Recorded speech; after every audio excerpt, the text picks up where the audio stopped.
Now, when you want to make enfrijoladas at home, you know, those black bean-based enchiladas, the first thing you got to do is cook beans. These are black beans. They've simmered for about 2 hours until they're completely tender. And if you want to give them that real Oaxacan flavor, then search out some dried avocado leaves. I found these at the Mexican grocery store near my house. You just toast them a little bit in a dry skillet and then put them into the pot like you might a bay leaf simmering along with the beans.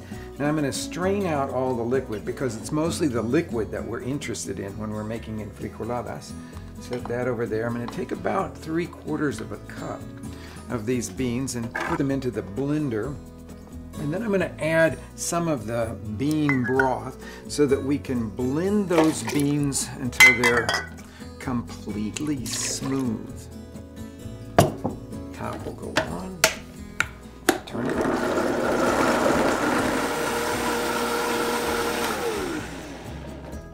Now here's the thing. You want to plan enfrijoladas for a time that you're going to use those black beans, the whole black beans, mashed into the refritos or in another kind of dish, and you're really going to focus on the bean broth, thickened with just a little bit of the pureed beans as the sauce for enfrijoladas. So I'm putting all the broth in there. I'm going to turn on the heat to about medium, and I'm going to let that reduce until it's about half its original volume. While the bean broth is reducing, I'm going to make a simple chipotle salsa, and it's going to start with fresh tomatillos. The first thing, of course, that we have to do with the tomatillos is to peel off their papery husk, and then we're going to rinse them off and slide them under the broiler. I'm going to let those blacken and blister and soften for about 5 minutes per side. Then take them out of the oven and let them cool completely. I'm going to scrape the little tomatillos into the blender, and then in goes chipotle. Now I'm using the canned chipotle here, and then blend it until it's kind of a coarse puree.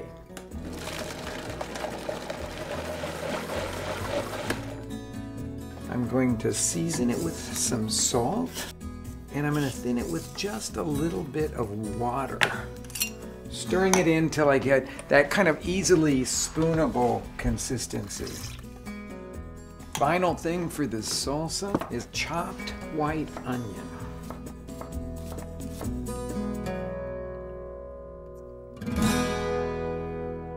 Tortillas, of course, are essential for making enfrijoladas, but chorizo has a flavor on enfrijoladas that I absolutely love. That and a little fresh cheese and some parsley, just the way that they do it in Oaxaca.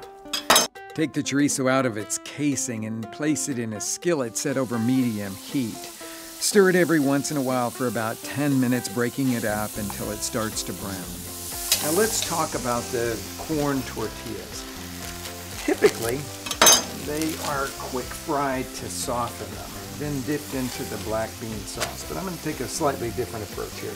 I'm going to spray them with a little bit of oil. I find this not only an easy thing to do, but it involves less oil in the long run. So a little bit of oil on each side of the tortillas. And then I'm going to slide those tortillas into a plastic bag.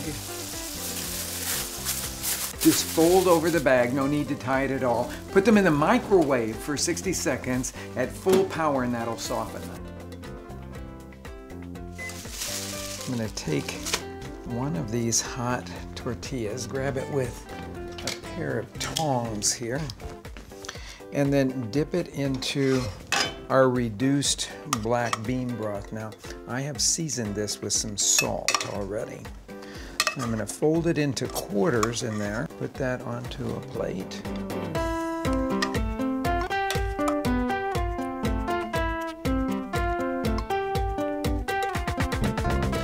Spoon on some of the browned chorizo, some salsa, a little crumbled Mexican queso fresco, a few slices of white onion, and leaves of parsley.